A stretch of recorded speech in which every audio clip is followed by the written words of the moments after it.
Unconventional Soldier, a military podcast brought to you by two British Army veterans in association with ISAR.com.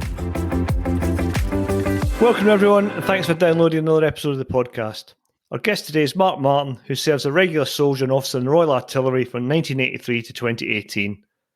Mark enlisted as a private soldier, known in artillery as a gunner, serving in every rank up to Warrant Officer Class 1.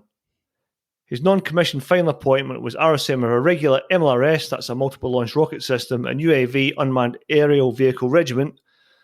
And Mark commissioned as a late entry captain in 2003 and promoted to lieutenant colonel in 2015.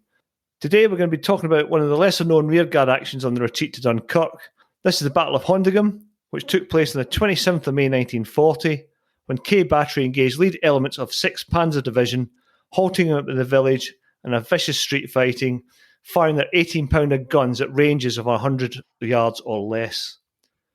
Both Mark and I served with the unit, which was awarded the honour title Hondeghem in recognition of what it achieved fighting in France on that summer's day 82 years ago. So it's great to have you on the pod, Mark. Can you start off by telling us what made you join the Army and why the Royal Artillery?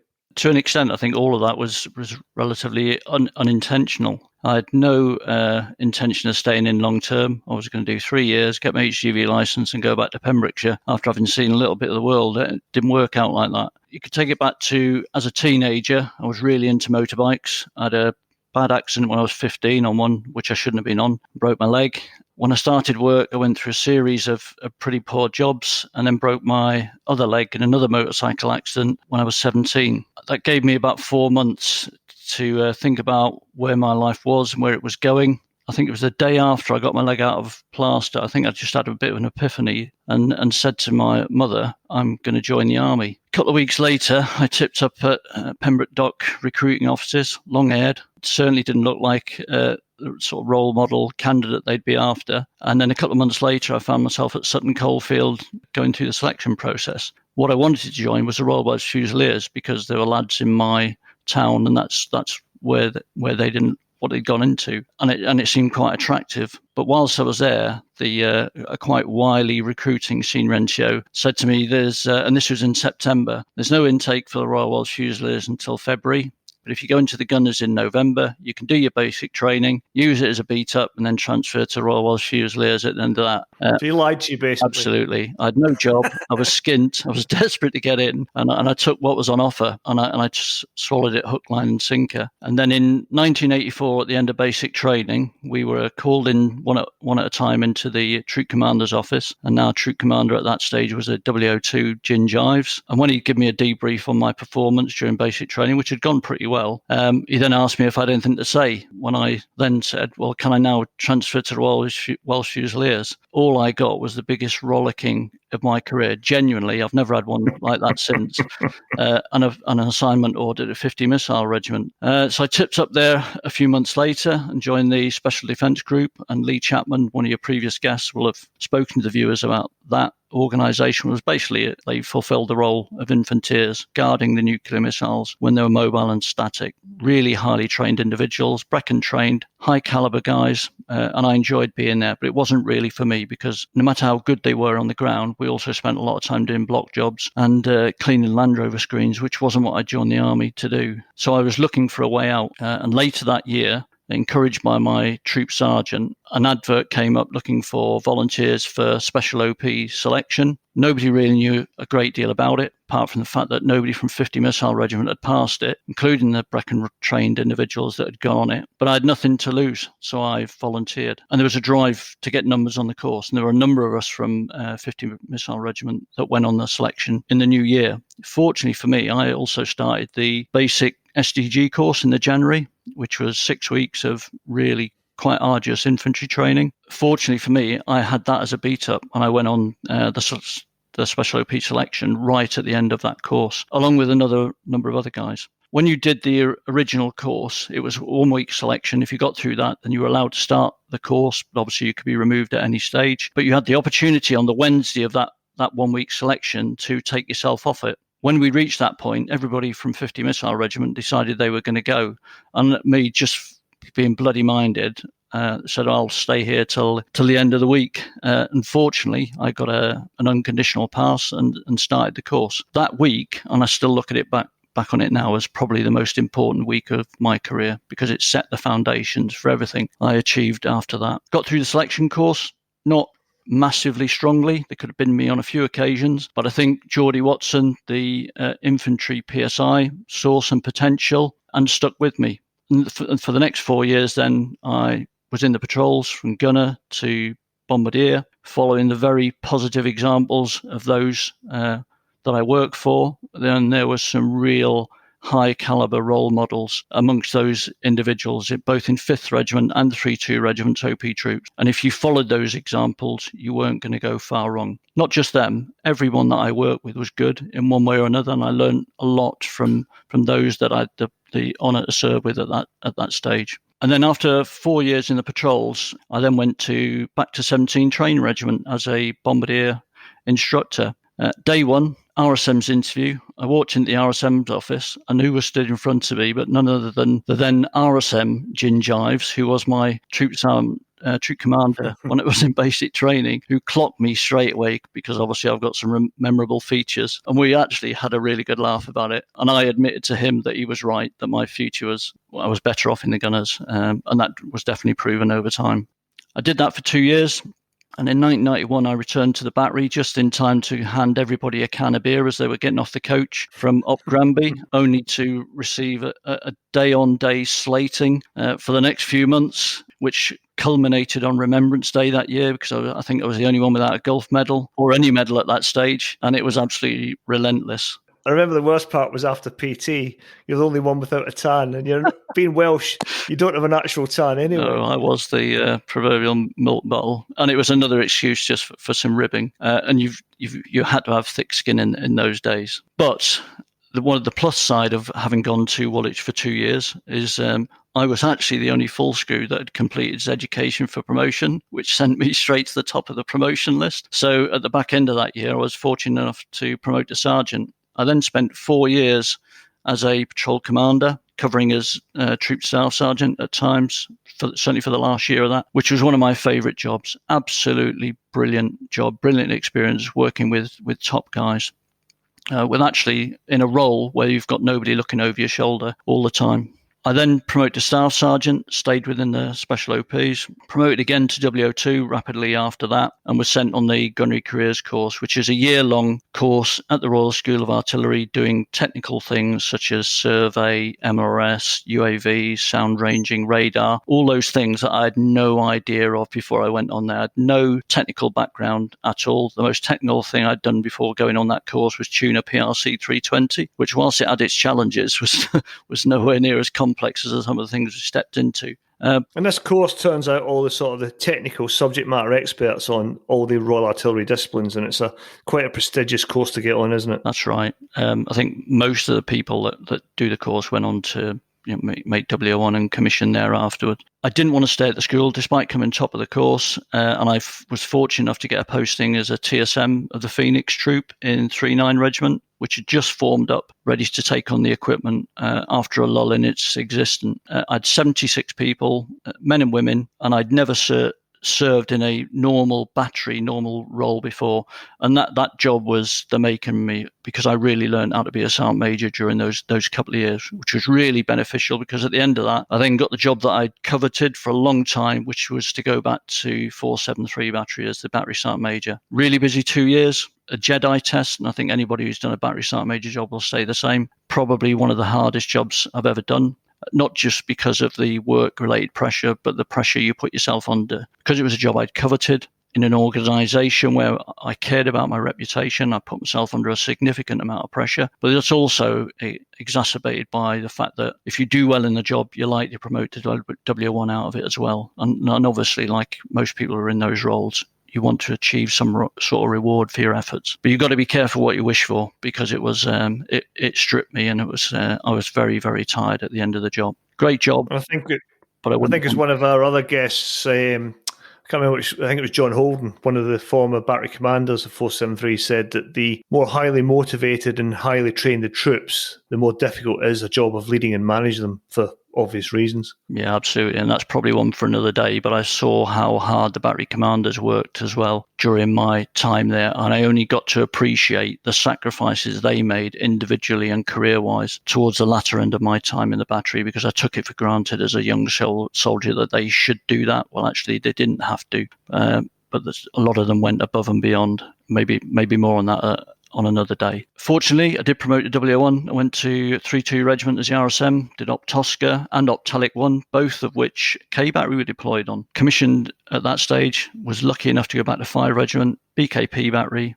I did Regimental Career Management Officer for a bit, and then Regimental Training Officer before then being assigned to 4th Regiment as Quartermaster Technical. The biggest reward, though, was whilst I was QM Tech in the summer before I departed there, I'd been getting some engagement with my career manager at APC because they wanted me to volunteer to do the Intermediate Commander Staff course. And up until that point, I'd said quite clearly that after having spent a year on GCC, I didn't want to spend another year in a classroom. But I had come round to it after a bit of careful persuasion by the chain of command. But the then CO of 5th Regiment called me and asked me, would I like to go back to 5th Regiment as BCK Battery? And I was running to the promotion board that year. For me, that was a no-brainer, a year in a classroom or go and be a battery commander. And I was fortunate enough to be selected for promotion and that job at the end of the year. And a few months later, I found myself as battery commander of K Battery, taking over about halfway through their pre-deployment training before deploying with them on Op Herrick 11 to Afghanistan. Did that tour. We took on Base I-Star, which again might be one for another podcast, but it's not really something that would normally land within the gunner's area of responsibility. But basically it was managing all of the static surveillance systems, the mast-mounted cameras, balloon-mounted cameras, etc. through theatre. Managed to get the American PGSS deployed into Helmand as well. Is that big balloon? Yeah. Used to fly above? Yeah. Bottom line is we had trained to go out there in a counter-IDF role with Mamba radar, LCMR, sound ranging, Cobra radar.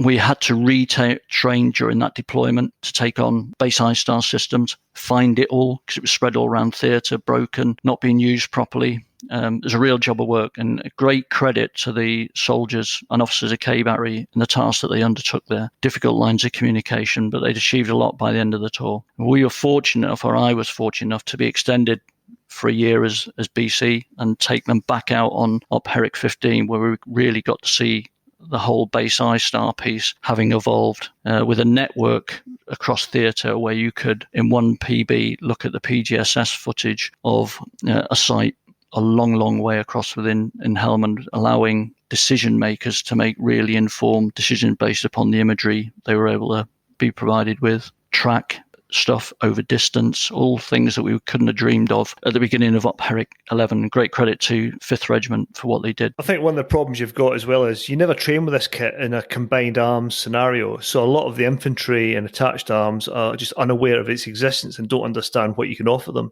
I remember when I was with K Battery in Alamara, I think 2004, I had a run-in with the Camp RSM because he wanted to pull my guys out. We had weapon locating radar, and he wanted to pull my guys out and put them in Sangers. Quite right, he wanted us to play a part. But part of that was leave the crews who couldn't detect the incoming fire. And he didn't realise how accurate we could detect. I can't remember the grid, something like a 10-figure grid or something, Mark. Yeah, correct me. Absolutely. 10-figure grid, rather than somebody in a Sanger guessing and pointing the compass where they think it's come from. Yeah. Did you have that problem out in Afghanistan out there as well, selling the role and the kit? I think the selling part really shifts towards pre-deployment training, and it depends how integrated you can become and how much equipment you can put at the battle group's disposal during mission-specific training. We were fortunate and we were able to put quite a bit of kit on the ground, but what it was very difficult to replicate was the Base I-Star network and that ability to transfer imagery and move decision-making around. Couldn't really realise what was at a commander's disposal until they got to theatre. And then it was embraced for a variety of good reasons, because it saved lives. It gave us a tactical advantage, enabled us to stay one step ahead in many areas, enabled us to dominate ground and have an understanding what was going on there, which previously was unachievable. I could go down a slight rabbit hole in Op Herrick 11. Base I-Star systems were trickling into theatre. Most of the casualties from IED seeding were taking place in Sangin, but the theatre priority was to put stuff into Nadi Ali. That was really hard. But towards the back end of the tour, we were able to start putting kit into Sangin, able to maintain eyes on areas that previously, they just either couldn't go down, or the risk of doing so was really, really significant. It made a massive impact in that respect. BC was the best job for me ever. Huge honour. I had a great team. The CEO at the time, John Musgrave, the DRA said to him, because LEs weren't getting command of equipment batteries at that time, told him it would be on his own head if it went wrong. Fortunately for both of us, that didn't happen. And I think I paid back his faith in spades, but I'll be forever grateful that he showed that faith in me in the first place. Once I finished BC, I then moved to QM of an MRS regiment, because I needed to improve my G4 portfolio, apparently. But I think for the listeners, what they have to understand is what a QM is. The QM is like the computer that says no normally. It won't let you have anything. I'd like this. No, you can't have it. No, it's not like that nowadays. As it was explained to me, it says store, not give. It's not like that anymore. Mark's bristling at that one, Kev. Maybe I'm more of a G4 convert than I realised. On the same day that I turned up there as quartermaster, we then found out that I would be assigned about 10 months later to the Royal Artillery Manning Brick in the Directorate Manning Army and Army Headquarters, dealing with all matters related to gunner manning, inflow, outflow, promotions, all that sort of thing. And I had to go and do my sort of staff apprentice in there. That was 2 years hard grind, but I learned an awful lot in there, and it teed me up nicely for my sort of final regular job. I was fortunate enough to be promoted to Lieutenant Colonel, and I went up to the Army Personnel Centre in Glasgow to be the career manager for late entry officers, and engaging from WOs who'd applied for a commission through to lieutenant colonels who'd been fortunate enough to be selected for promotion, and helping them to find suitable employment. 3 years, HGV license. I did get it. I never drove one after I passed my test. And I never managed to get back to Pembrokeshire. Here we are. Mate, I think for a lad from the valleys that left school, did you leave school with any qualifications? No. Again, might be a slight rabbit hole, but I came from a very poor family. I had started working on farms when I was 13 in order to clothe myself, and I was the only one bringing money into the house. The first motorbike accident that I had made sure I missed all my exams as well, so I actually left school with nothing after actually being quite a bright kid, and then forgetting that I had a reasonable amount of intelligence till later on in my career when I obviously got the opportunity to demonstrate it. Well, you didn't do too bad, mate. Hats off to you for that. And I think what your story does prove is when you read all this nonsense about the Army recruiting kids to be cannon fodder, the Army also recruits a lot of people and gives them huge opportunities. And for you to go from a private soldier all the way through to a lieutenant colonel is a huge achievement. So, and the Army gave you that opportunity. Obviously, you worked hard for it, but the Army gave you the opportunity. Thanks, yeah. So actually... Sorry, go on. Yeah, and I should say I was really lucky. I've had role models throughout my career, and I've had people who've provided me with guidance and support at appropriate stages in my career as well. And I've always had good teams alongside of me. You achieve nothing on your own, and I learned that some time ago. It's those around you, particularly the further you go up in rank, that do the graft.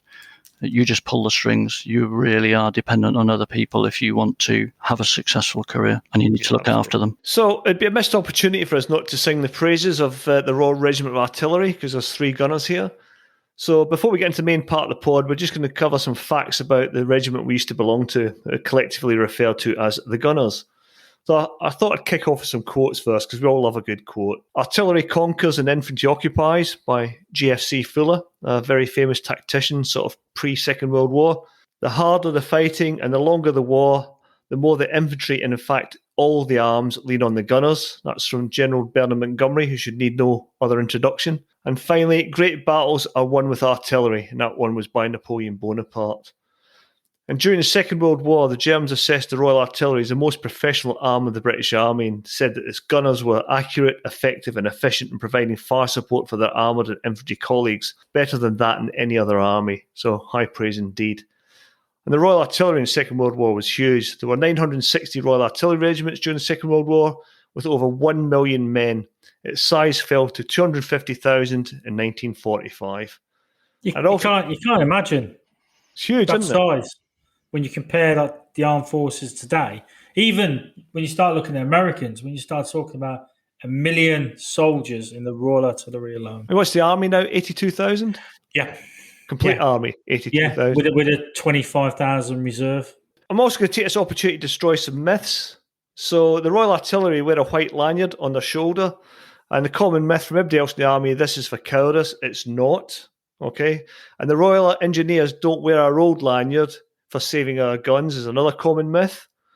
And the gunners were often referred to as drop shots because we get the artillery range wrong and drop shot amongst our colleagues on our own side. And there's an old one here, not heard it for years actually, when they referred to the Royal Artillery as planks. And I think Kev will correct me here, he's a bit of a historian. I think this refers back to the First World War where the artillery was supposed to use their dead under the gun wheels in order to provide a stable platform. That's it, yeah. And I think the drop shot bit come from, again, during the First World War, as the barrels got more and more worn because of the enormous barrages, they would start to decrease in range just because they didn't have the obturation, as it was. And you can tell you've been a gunner, can't you, on the guns? Yeah. And there's never a drop shot anyway. That's just danger close. Other innovations also. I mean, during the Second World War, the Royal Artillery perfected or introduced aerial observation and self-propelled artillery. The first dedicated air observation post unit was established by a gunner officer, Major Charles Baisley. And the key difference between what was happening at the time and the Army cooperation squadrons was the AROP pilots were also Royal Artillery officers. The RAF provided technicians to service the aircraft and the equipment for the officers and adjutants, but the rest of the unit was provided by the Army, including obviously signallers and drivers. And a further unusual feature of the air observation post squadrons, all pilots were officers. They were nearly all captains, so quite a low rank inside the artillery. Since most operations were carried out separately by individual flights, so you're talking about a pilot also being able to direct fire. Do they fly in their own? Yeah. So he's got a direct fire, fly the aircraft. I believe that sometimes they might have a signaller, but they're only very small aircraft yours steer. And slow. Well, slow is probably an advantage because you need to be able to see the target. If you fly too quick, you're going to fly over it. You can't loiter. And that was always going to be a challenge, I believe. So during the Second World War, British AROP units used light, fixed-wing aircraft, most exclusively several marks of austere aircraft. These were low speed, highly manoeuvrable, small size, and lightweight. So it had a little bit of a loiter. It was able to slow right down, so it could observe a target. But with that also come dangers. They were unarmed. And the standard tactic of dealing with enemy fighter aircraft was to fire very low, normally about 30 feet above the ground, around a wood or a hill. And this did protect them from, obviously, fighters. Because they could fly so slow and a fighter couldn't reduce speed, obviously that helped him a little bit as well. But also, of course, casualties, because when you're flying so low, you're going to bump into things. And is that the official term? I bumped into something. Yeah, I bumped into a tree. I didn't know it was there. And then other sources of losses in combat was also when you're flying around the battlefield and you're directing bombardments. Well, those shells are in the same space as the aircraft. And there was reportedly a few hits or casualties from this. But I think it's a big airspace. You're manoeuvring around. You're quite low. But it was deemed as... the amount of casualties was deemed quite low in comparison to other sorts of operations. Well, here's a question for you, right? Yeah. This will test your knowledge. I think I remember from my observation post assistant course that, say a gun has an 18k range. Yeah. It's firing at 18Ks. Yeah. You take a third of that range, and that's how high the round can go up in the air when it's firing at that range. I don't think it works all the time because it depends if it's a howitzer or a gun. It's firing high angle, down a low rabbit hole angle. now. High angle, low angle. The point is, it fires quite high, doesn't it? It can fire quite high, but it can actually be quite a flat trajectory for full round. That's why JTACs have got to deconflict airspace and all the rest of the firing. You've got to deconflict it because you've got a high explosive shell or many high explosive shells flowing through the air, and you're in the proximity of that pop in the lung. And not forgetting that the anti-aircraft units were firing artillery shells in the same sort of way against aircraft. Gunner regiments manned anti-tank guns on the front line and light anti-aircraft guns in divisional regiments to defend against air attack at home and abroad.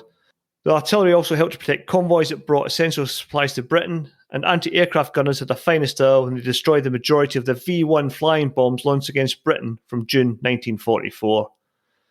Post-World War II, gunners were involved in every major campaign from Korea to the Falklands, and they provided regiments throughout Op Bana in the infantry role in Northern Ireland, and they were the first and last army casualties killed in Op Bana. I think the first one's Lance Bombardier Robert Curtis, and the last one was Lance Bombardier Stephen Restrick. I think that's right. So, pulling back towards the podcast and the main event, for the full perspective, we need to set out what was happening at the time of this battle. After the Phoney War, the Battle of France began in earnest on the 10th of May 1940. To the east, the Germans invaded Holland and advanced westward. In response, the Supreme Allied Commander initiated Plan D, and British and French troops entered Belgium to engage the Germans in the Netherlands. French planning relied on Maginot Line fortifications along the German-French border, but the line did not cover the Belgian border itself. German forces had already crossed most of the Netherlands before the French forces had arrived, and they basically bypassed the Maginot Line. A series of Allied counterattacks failed to sever the German spearhead, which reached the coast on the 20th of May, separating the British Expeditionary Force, the French First Army, and the Belgian Army in the north from the majority of French troops south of the German penetration. After reaching the Channel, the German forces swung north along the coast, threatening to capture the ports and trap the British and French forces. The Germans halted their advance on Dunkirk, known as the Halt Order, which ceased the Germans' advance on the port and consolidated to avoid an Allied breakout. The halt was for 3 days, which gave the Allies sufficient time to organise the evacuation and to build a defensive line. These strong points were manned by experienced troops of the British 2nd Division and a variety of scratch units. For the most part, their orders were simple: fight to the last man and the last round. And the heroic sacrifice of these rearguard units and of the French First Army at Lille allowed the bulk of the BEF and 2 French divisions to escape up the rapidly shrinking corridor to Dunkirk. Many of those men retreating up the corridor received the simple instruction: every man for himself, make for Dunkirk. While more than 330,000 Allied troops were rescued, British and French military forces nonetheless sustained heavy casualties and were forced to abandon nearly all of their equipment. Around 16,000 French soldiers and 1,000 British died during the evacuation. The BEF alone lost some 68,000 soldiers during the French campaign. There were a number of battles as the Allies held the defensive line, and they did launch some counterattacks. The resistance of Allied forces, especially the French forces, bought time for the evacuation of the bulk of the troops. The Wehrmacht captured some 35,000 soldiers, almost all of them French. These men had protected the evacuation until the last moment and were unable to embark. The War Office made the decision to evacuate British forces on the 25th of May. In the 9 days from the 27th of May to the 4th of June, 338,226 men escaped, including 139,000 French, Polish, and Belgian troops, together with a small number of Dutch soldiers aboard 861 vessels, of which 243 were sunk during the operation. Fighter Command lost 106 aircraft over Dunkirk, and the Luftwaffe lost about 135 aircraft. The docks at Dunkirk were too badly damaged to be used, but the east and west moles, which are sea walls protecting the harbour entrance, were intact. It was decided to use the beaches and the east mole to land the ships. This highly successful idea hugely increased the number of troops that could be embarked every day, and on the 31st of May, over 68,000 troops were embarked. The last of the British Army left on the 3rd of June, and Churchill insisted that the Navy went back for the French, and the Royal Navy returned on the 4th of June to rescue as many as possible of the French rearguard. Over 26,000 French soldiers were evacuated on that day, but between 30,000 and 40,000 more were left behind and captured by the Germans. Around 16,000 French soldiers and 1,000 British soldiers died during this evacuation. 90% of Dunkirk was destroyed by the battle, and 40,000 British troops were captured. Following the events at Dunkirk, the German forces regrouped before commencing a renewed assault southward, starting on the 5th of June.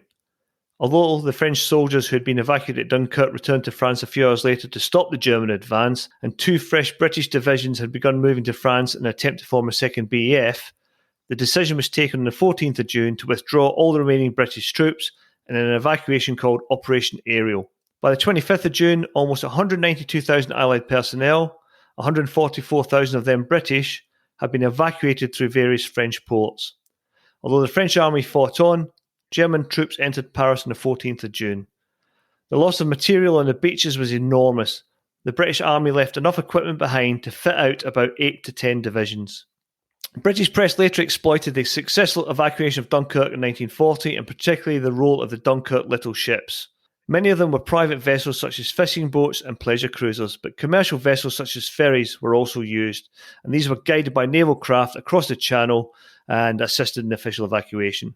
Being able to move closer to the beachfront than larger craft, the little ships acted as shuttles to and from the larger ships, lifting troops who were queuing in the water, many waiting for shoulder deep in the water for hours. And the recent Dunkirk film really concentrated on that evacuation on the beachfront, and you saw those soldiers queuing in the water, the East Mole being used, and the strafing of the beachhead by the Germans. Mark, I believe one of your relatives was in Dunkirk at this time, is that correct? Yeah, that's right. My parents split up when I was quite young, and I only found out in my mid-20s that my grandfather was on my father's side, was a gunner. He was in 367 Battery, I think it was, 140 Regiment. It was a London regiment. They were reservists. They formed up with us properly at the start of the war, and they deployed with the BEF. And actually, they were on the line right alongside K Battery. On the retreat to Cassel, 2 guns from K Battery actually joined 140 Regiment. So there was a bit of a loose connection there that I was unaware of previously. And actually, it was only doing a bit of research for this that I managed to put all that together. My grandfather was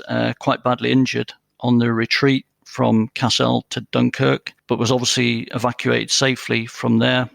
He sadly spent the majority of the rest of his life in and out of St. Dunstan's, and he was also paralysed as well from the chest down. So war fell badly upon him and the family to an extent, because there was very little welfare support in those days. And whilst he was in St. Dunstan's or other rehabilitation centres, my grandmother, my father and his sister were following them around the country, and there was no financial support for that. They had to make their own way there, find their own lodgings, and find a way of feeding themselves. And when he was eventually released from that sort of care support system, although he did go in and out of St. Dunstan's for the rest of his life, and I think he actually passed away there, and they settled down, the remainder of their lives together was pretty hard, because they lived on a very meagre pension, and there wasn't the sort of support for veterans that we experienced in the last few decades.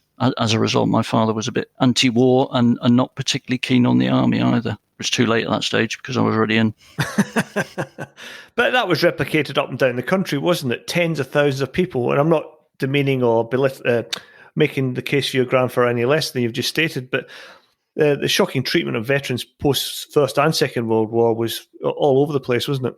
Yeah, I think there was little money to support them and little appreciation of what they'd gone through. But you could also say that about many conflicts. What did surprise you about Dunkirk was when they were taking the French off at Dunkirk, they're very quickly being repatriated from the UK back to France to carry on fighting. And I didn't know that until I started reading about it. What within like a few days sort of thing? Yeah. So they were evacuating them off the beaches of Dunkirk.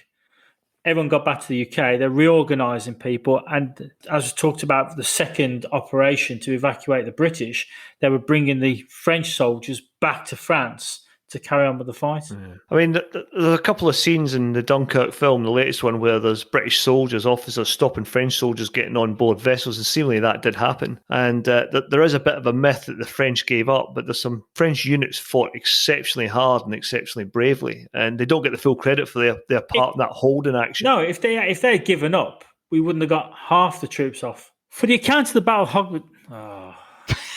Say it. What's it called again? Hondeghem. For the account of the Battle of Hondeghem, we're going to read directly from an article written in a US Army publication from January 1941, which itself was taken from the Royal Artillery Gunner magazine. On the 26th of May 1940, German forces were in full flood along the main road from St. Omer to Cassel in their thrust to the Channel ports. Strategically sited and immediately in the direct line of their advance lay the village of Hondeghem. To delay the enemy, it was vital to defend it, and the task was allotted to K Battery RHA. The battery commander selected a small headquarters staff, an F troop of 4 guns for the purpose. about 63 men in total. The guns were First World War Mark II 18-pounders, which had been modernised by the fitting of road wheels and pneumatic tyres. No infantry were available, and the only additional troops was a detachment of 80 men and one officer from a searchlight unit. The village formed a virtual outpost in a very widely dispersed British line, and its defence was far from easy. The defenders' armament was restricted to their 18-pounder guns, Bren and Lewis machine guns and rifles. By that evening, final arrangements had been made. 2 guns, I and J subsections, were posted on the outskirts of the village to command the roads by which the Germans would probably advance, and 2 others were placed at critical points inside the town. Bren and Lewis guns were located in makeshift strong points, chiefly in the upper windows of houses. The battery headquarters was placed in a building in the middle of the town, with radio trucks in the street immediately adjacent to it. The observation post was in the church tower in the village square. The night passed in an atmosphere of great tension as scouts reported the German force concealed in woods only 4 miles away. Mark and I were both in the K battery as we discussed, and every year, whenever it can, the battery sends soldiers to Hondeghem, and they also, as part of that, they conduct a battlefield tour. And what's apparent when you get to Hondeghem is how open the village is and how easily the German advance could be seen. And when you go and look at the placement of these guns, they were very open, Mark, weren't they? Yeah, very much so. There's little cover outside of the village, flat open ground, agricultural. You've got hedges, you've got a few trees, a few small isolated houses and farm buildings, but very, very open. You can see for miles, and the church absolutely dominates the area. So the OP would have seen everything coming. So, Kev, as a resident gun expert, 18-pounder, how effective was it at this stage of the war? I think what we have to remember is the 18-pounders brought into service in 1904. It was pulled by a team of horses, had wooden wheels. It was, at that time, it was modern. But by the time it came to the Second World War and this battle, it was probably the end of its service life. So we had this 1900s gun against, let's call it, the most modern battle-hardened tanks in the world. They had armor plating, they had accurate guns, maneuverability, and you're talking about, like I say, a 40-year-old gun that was going to have to be manhandled with ammunition, because they only really had AP rounds in recent times, because obviously in the First World War they only used shrapnel or HE because there was no German tanks. So it was not designed for that sort of role at all. It was at the end of its life. And so these guys were sat behind these guns in the open, effectively, waiting for these German tanks to come along. And about 7 a.m, the Panzers did approach from the southwest, and I and J subsections at once engaged the enemy and destroyed several vehicles, including 2 or 3 tanks. Within 10 minutes, however, the gunners had been overwhelmed by an avalanche of vehicles and tanks, and the guns were put out of action and the crews killed or captured. A motorcycle dispatch rider brought news of this disaster to battery headquarters at 7:30 a.m. Or 0730 hours in military terms, Kev. I should be saying that, shouldn't I? Yes. Such a setback so early in the day was a serious matter, and all considerations were now centred on the defence of the village itself. Armoured vehicles and supporting parties of German infantry began to penetrate its outer perimeter. The 2 remaining guns were immediately in action, registering hit after hit at short range on the enemy as they tried to place machine guns in house windows as they advanced. The enemy managed to get 1 machine gun into position in the battery's cookhouse, but just as they were about to open fire, L subsection gun gallantly handled under intense fire with the same precision if it was on the ranges in practice, put a round straight through the cookhouse, effectively silencing the gun. The cookhouse was set on fire and all the day's food was destroyed, which is probably a blessing because, well, we all know how good army food is. But the German gun was knocked out, and later the dead crews were discovered in the embers of the building. Another enemy gun was located by K subsection gun behind a farmhouse, which had served as a park for the battery vehicles. Although some British soldiers might have been there, it was essential to silence the gun, so the 18-pounder was trained on the farmhouse, and the first round brought the whole place down in a shower of bricks. Another 4 rounds were fired to make sure, and the machine gun wasn't heard from again. It's amazing there that these guys, and there's a lot mentioned about blitzkrieg and the aggressiveness of the Germans, but I think what you can see from what's been discussed there is the determination, bravery, and sheer guts manhandling guns through rubble in the streets and engaging those German MG42s. Yeah, under fire all the time. The guns are going to draw fire from everything. Everyone's going to be focused on it. And the only way to make a gun work is to get behind it, crew it, and fire it. So, you're very exposed. I think it's worth making a comment on how small that town centre is, where most of the action took place inside the village. And I know it's been referred to as a town in places, but there's no way you could really compare it with a town in size. It's a large village in reality. I think it's also that gun, as was talked about, is a little bit old against the most modern World War II tank of the time. To make it work, to be the most effective it can be against a tank like that, it's point blank range. You've got to let the tank get as close as possible for it to penetrate the armour. It must be absolutely frightening to watch a tank bearing down you before you fire.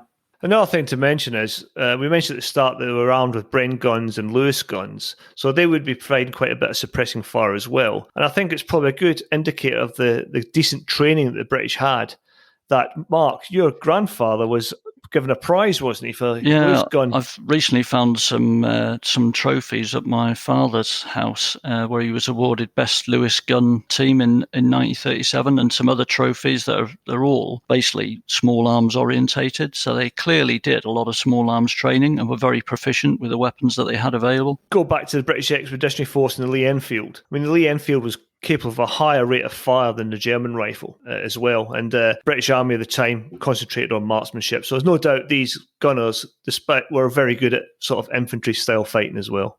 One British driver who was in the farmhouse had a miraculous escape and rejoined his unit. Both K and L guns were now hotly engaged, firing point blank at 100 yards using fuse number 1. So close were the Germans that the gun crews were being attacked with hand grenades. But casualties, apart from the loss of I and J subsections, remained small, and only one man having been killed with 2 wounded. Both guns were in very exposed positions, but they maintained a fast rate of accurate fire.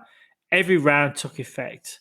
And about 1300 hours, large numbers of German light and medium tanks were seen from the top of a church approaching Cassel and Hazelbrook. It was the last observation made from that position, for the enemy about this time began to shell the church and demolished it. In the thick of the fighting, one British gun through error fired a round of smoke. It burst in the village street, and all the ranks expected that the Germans would make use of the smoke as cover for a general advance. So the 2 gun detachments fired as quickly as possible, round after round, into the centre of the smoke cloud. It now dispersed, however, without the enemy having seized his opportunity. Machine gun fire was now coming from all sides. Both 18-pounders frequently had to change their positions, their crews manhandling them up and down the village streets and firing from all angles. At this critical moment, D Troop of the battery, on the slope of Mount Cassel, some 3 miles to the north, and controlled by radio from the village, opened up a defensive barrage. They did have some support on the outside, and they did have comms to that.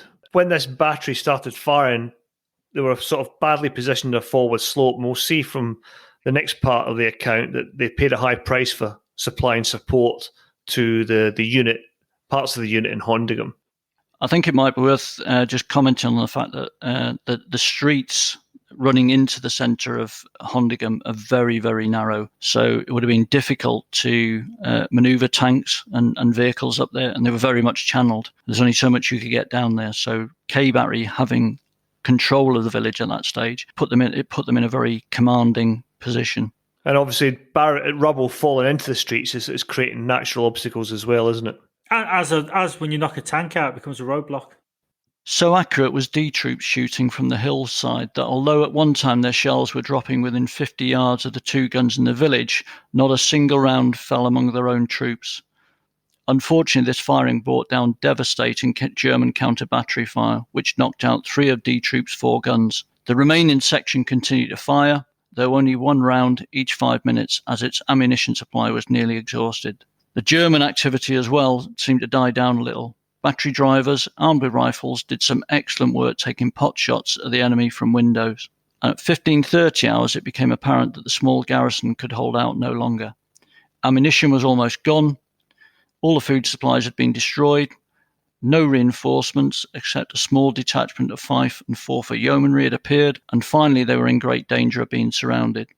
So at 16:15 hours, the withdrawal was ordered. The 2 guns and the wounded men were sent off ahead for a rendezvous at San Silvestre. The remainder followed later by a different route. At San Silvestre, however, the main road running through the village was found to be held by German medium tanks. Positions were hastily found around the church, where a group of some 20 RAF seamen armed with rifles and Bren guns joined the action. The enemy were by now aware of the British troops' arrival, and a volley of hand grenades suddenly started from behind the tombstones in the graveyard. Germans appeared on all sides. The troop commander decided they could only be dislodged by a direct charge. And 2 parties with bayonets fixed advanced around each side of the churchyard wall, each man shouting, as ordered, at the top of his voice. A real roar went up. The psychological effect was just what they'd hoped for. 3 or 4 Germans were shot, and the rest, throwing away their rifles, broke away in a panic and were routed.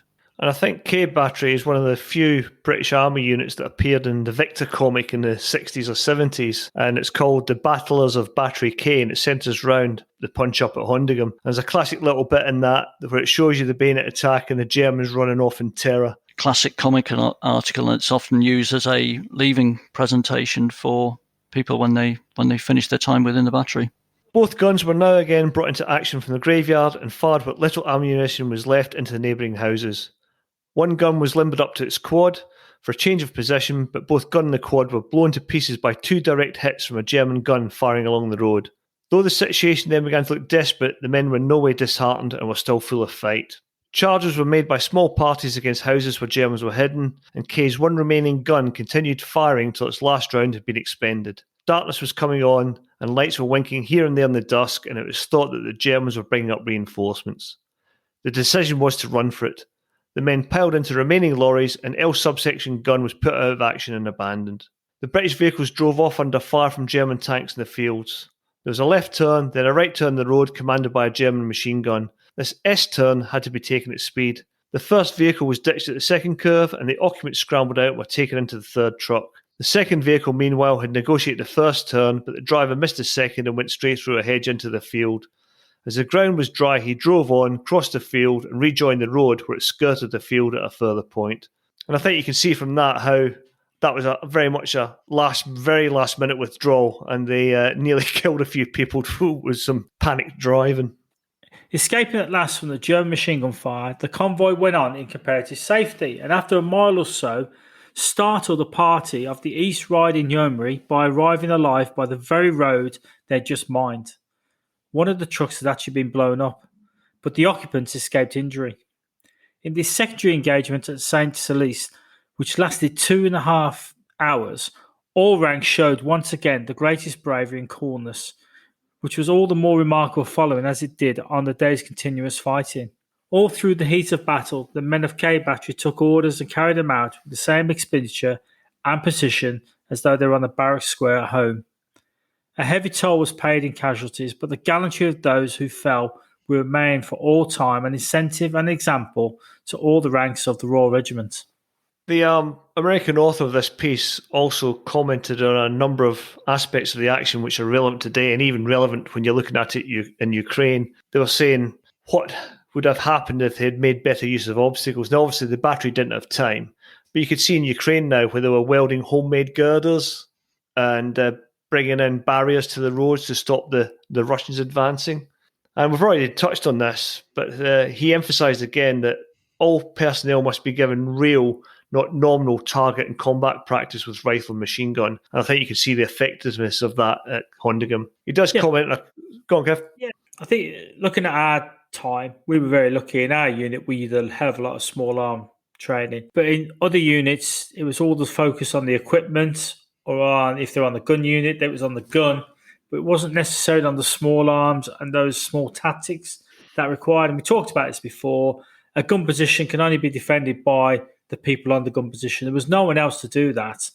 And I think perhaps the emphasis sort of switched, especially in the Cold War, where it was all fire the guns, use the equipment, but forgetting those very basics. So when your gun is out of action, you then become an infantier. And the lessons were there post-war. You know, there's, I forget the name of that, is it 4-5 Field Regiment in the Battle of Hondeghem, where they were firing it over open sites. Yeah, 25 pounders. Across the fields at advancing Chinese infantry. Absolutely. It's where the gun, I think traditionally everyone thinks the gun's been so far back, but they forget why a gun needs a long range is to get it as far forward as possible, to use the range into enemy territory, not to hide our guns as far back as possible. because you cut the range down. And then on John Tulloch's podcast about Vietnam, he mentioned the beehive rounds that the Australians had in Vietnam were like big shotgun rounds. And the fact that at the Battle of Coral and Balmoral, the Vietnamese infiltrated through the wire and were attacking the gun positions. So what gallantry awards did the battery receive? And what was the honour title that they received? So they were given the honour title Hondeghem. And we haven't really talked about this, but Mark, as our guest, is going to tell us a little bit about battery honour titles. What are battery honour titles, the Royal Artillery, Mark? Well, most military units will emblazon the name of a battle or operation, their just battle honour, on its colours, which may be its flags, its drums, uniforms, or other sort of accessories where ornamentation is possible. But the Royal Artillery don't have colours in the British military tradition, and we were awarded honour titles instead. And those honour titles were permitted to be used as part of their official nomenclature. So, for example, K, Hondeghem Battery, Royal Artillery. Our colours are normally considered to be the guns or our main equipment. The loss of a gun in battle, the Royal Artillery through the centuries, is seen as a great shame. And when the guns are on parade, we're seen as right of the line above all, and we take precedence above all other army units. So the battery suffered heavy losses, with the F Troop alone losing 45 men out of 63. However, they did receive a number of decorations, with the battery commander, Major Hoare, being awarded the Distinguished Service Order, Captain Teacher, the Military Cross, the Battery Sergeant Major, Millard, receiving the Distinguished Conduct Medal, and Gunner Kavanagh was honoured with the Military Medal. In addition, 3 men were mentioned in dispatches. And a few other awards were written up but not given, and you uncovered them doing a little bit of research, Mark. What were they? Yeah, I understand Sergeant Heaton was recommended for a Distinguished Conduct Medal, 3 others for a Military Medal, and a couple of mentioned in dispatches for a single event. That's quite high. And obviously the bar's set high for such awards. Clearly the battery did okay considering the scale of the conflict and the time they were involved in it. Yeah, I think you can see the scale of the fighting and the recognition given by those awards there. K Battery is quite unusual in having a battery honour title that's only 80 years old and we trace back to the Second World War. It's also unusual in that it has very close ties with the village of Hondeghem even to today. So, Mark, can you give an outline of how that manifests itself? Yeah, certainly. The relationship between K Battery and the village of Hondeghem has endured. When you and I were in the history room at K Battery last week, we were going through the albums, and there was evidence there of a visit in 1952 by the serving battery, which also included W01, then RSM Millard, who was obviously the BSM at the Battle of Hondeghem. So it started fairly soon after the end of the war. And that relationship and friendship has continually been fostered by the village and the battery, which ensures the sacrifices of the fallen and the injured aren't forgotten, but also ensures that serving personnel are aware of and have pride in their heritage and their forebears. Hondeghem Day is normally recognised by the battery they send a small detachment to lay a wreath at the Gunner Memorial in Hyde Park. Also in attendance there, you might have people who live or work in London who make the trip to be there, and also some of the family members of the fallen. The larger bit, though, is clearly the battery visit to Hondeghem, which takes place every year that the battery can get there in as large a scale as possible in terms of what they have in terms of troop availability and what they can finance. But normally they'll get as many out there as they can. There's normally a parade in the village, a memorial service. In attendance will be the locals, dignitaries, school children, French veterans, and they'll hold their own service concurrent to respect their own fallen. Family members of the fallen make the trip out to France routinely, and we've also been lucky enough to have veterans there. During the 2 trips that we did when I was battery commander, we were really fortunate to have the former gunner Jack Johnson, who was a member of L-Sub, do both those visits with us. And as part of the visit, you'll obviously do a battlefield tour, so you educate the soldiers about what had happened on the 27th of May. And having somebody there that was actually a member of one of those sections involved in that conflict in the town centre really, really helped to bring it to life. Sadly, Jack's no longer with us, but he left a indelible imprint on those he had the opportunity to speak to during our trips to Hondeghem. It's normally a bit of a social, hosting in the village hall or the bar, normally very well, some sports competitions, and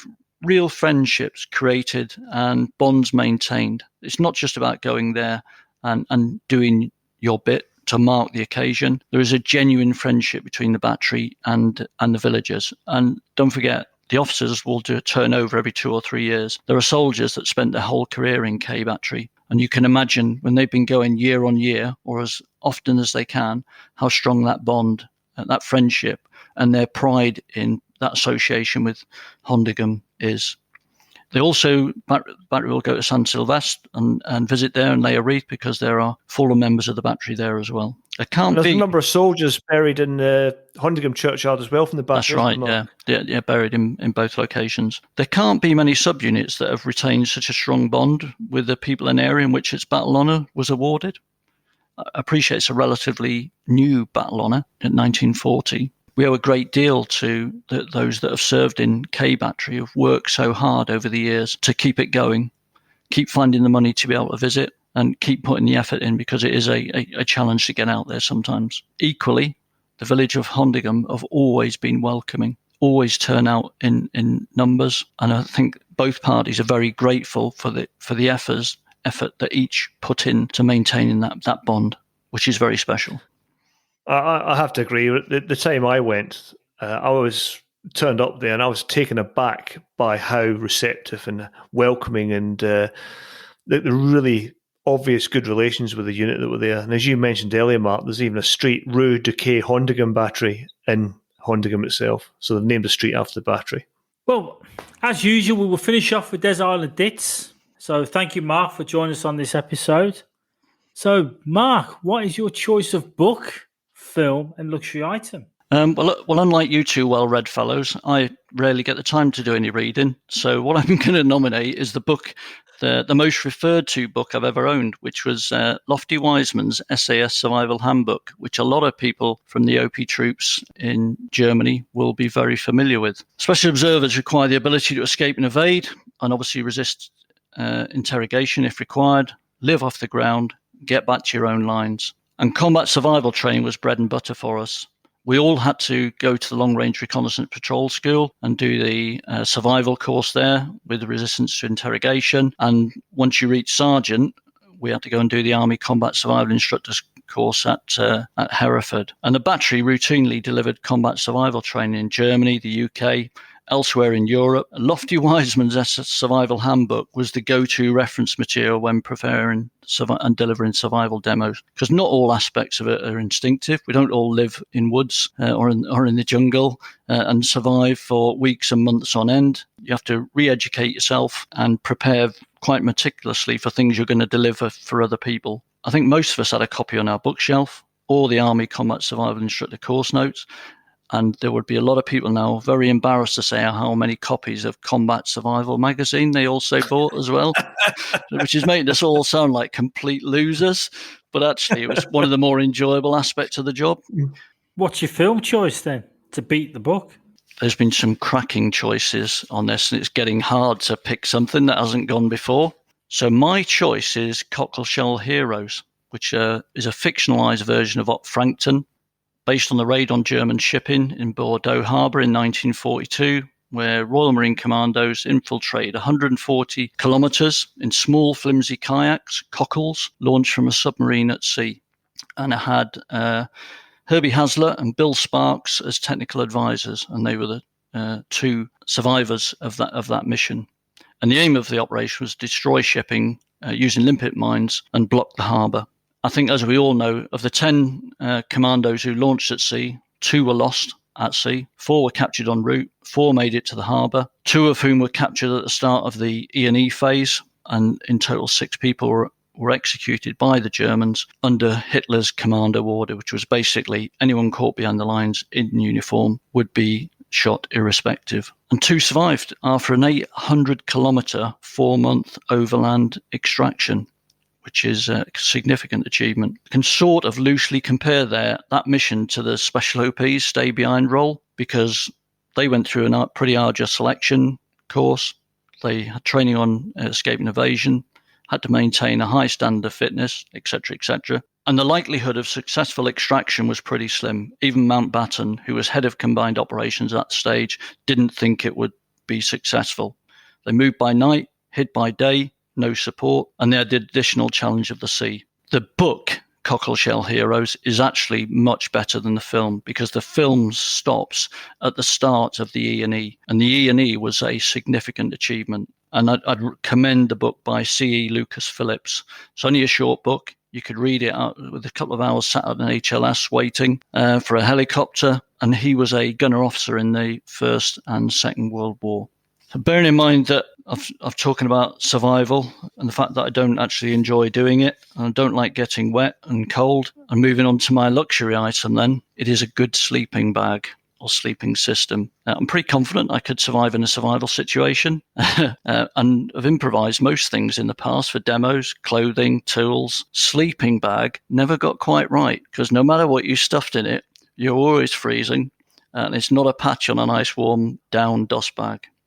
And I think I could sum up my career, or certainly the first 20 years with the evolution of the DOS bag and how it affected me, because I was given my first sleeping bag in basic training. We went to Pippingford Park, dug a trench, mine got put into the sleeping bay, I went out on patrol, it poured down with rain, and when I came back, they hadn't done anything with my sleeping bag apart from allow it to soak up 2 foot of water. I then spent the rest of the week with a soaking wet, very heavy DOS bag and hardly slept a wink. On the selection course for the special observers, got given another DOS bag.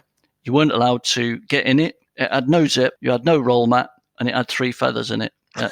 So you were very awake and very alert. After getting into the organisation, you then had the option of having a roll mat. People had them in various sizes. They go full length, or they have just enough to cover your kidneys, so that the rest of your DOS bag got soaking wet anyway. And then I think after a year after being there, we went to Grafenvohr, and I managed to get an American poncho liner, which was a stuff of dreams. Everyone had one, and you felt like a real new intake gunner if you didn't. And I've still got it. It's a brilliant bit of kit. Still have it in the boot of my car in the winter. Gore-Tex bivvy bags then came in, adding to the luxury value of a decent DOS bag. Inflatable roll mat, that was something special. But for me, the best one was the bouncing bomb, which is the biggest sleeping bag you've ever seen. The size of it matches the name. Your all-seasons alternatives that people used to buy, trying to kid themselves that they'd save a bit of space but would still be warm enough. It never worked. You could always tell the people that had the all-season sleeping bag, they were the ones where the teeth were chattering at 3 a.m. in a cold January morning in Germany. Warm sleeping bag came into its own. On exercise in the winter months, I always found room for it in my Bergen and gave somebody else the batteries to carry. And Iraq and Afghanistan, if you're in a desert, it's bloody cold at night, you need a decent DOS bag. Best night's sleep, poncho up, roll mat out, DOS bag out, warm food, brew, banter, straight 8 under the stars. What more could a man ask for? A straight 8? What sort of exercise or ops were you on? HF comms, mate, it don't work at night. I don't get 8 hours now. Yeah, that's because you're old. You get up in the middle of the night for the toilet. Anyway, moving swiftly on. Colin, what's your choice for this week? My choice this week is Mussolini Has Part of My Downfall by Spike Milligan. And for younger listeners, which is probably MD not our age, Spike was a hugely influential comedian from the 1950s through to the 80s, and he was also a gunner who served in the Second World War. And it's part of a series of books covering his service, including Rommel, Gunner Who, and Monty, My Part in His Victory, which are another 2 great reads. I know Spike's humour can be Marmite for people, but I think he's pretty good. The serious side to this, he was on the OPs in Italy, coming up through the Italy advancing north, and he came under artillery fire from the Germans and ended up getting medevaced out with shell shock, as it was called at the time. Initially, his battery commander was reluctant to send him to the air, as he reckoned the sound of guns would be good for his morale. And when he describes that in the book, that's pretty good. They reckon Spike's shell shock morphed into PTSD, and he became a lifelong sufferer of manic depression and had multiple nervous breakdowns after the war. A benefit to this, it was also considered that his PTSD and his manic depression helped create the anarchic and influential comedy he helped devise with the goons. So, Kev, what's yours? Well, mine's not a book this week, but mine's the 1979 TV series Tinker Tailor Soldier Spy, which was written by John le Carré, starring Alex Guinness as George Smiley. Like the recent film that came out with of the same title, it's a Cold War classic. I think it would be considered a slow story by today's standard of CGI and action, but a brilliant story, brilliantly told. And it was written at the height of the Cold War, and it talks about, we're going back into a Cold War now, so obviously this is all coming back to life again. TV series, I watched it when I was a kid, and then I watched Smiley's People, which was the second book by John le Carré as well, featuring, again, Alex Guinness. But you may remember a while ago, I talked about one of my favourite books was The Spy Coming from the Cold. Again, a John le Carré Cold War classic. And the film, excellent, and I talked about it. Richard Burton in the 60s playing the spy. For all those that want a little bit of Cold War drama made during the height of the Cold War. If you want a bit of Cold War drama, mate, they might just put the news on. No. Oh, yeah, but it was the time. You know what I mean? There was something about the time. I think watching it now, people can't believe that the world was in that position. We're going back to it a little bit with Ukraine and such like, but I think this will take you to that 40 years of the Cold War when espionage was the front line at the time. Anyway, Mark, thank you for coming on board and for helping us with this episode. Thank you, the listener, again, for your continued support and suggestions. Please keep them coming, and our email and social media links are always at the bottom of our show notes. You can find us on the usual suspects, Instagram, Facebook, YouTube, and Twitter. If you've downloaded us from iTunes or Spotify and like the podcast, it'd be great if you could leave us a review, a good review, obviously. If it's a bad review, don't leave it. Or leave a review anywhere where you get your podcasts. Thanks again to Nick Beale for his continuing support and sponsorship to this series and offering technical help with it through his company, ISAR. See you next time on The Unconventional Soldier.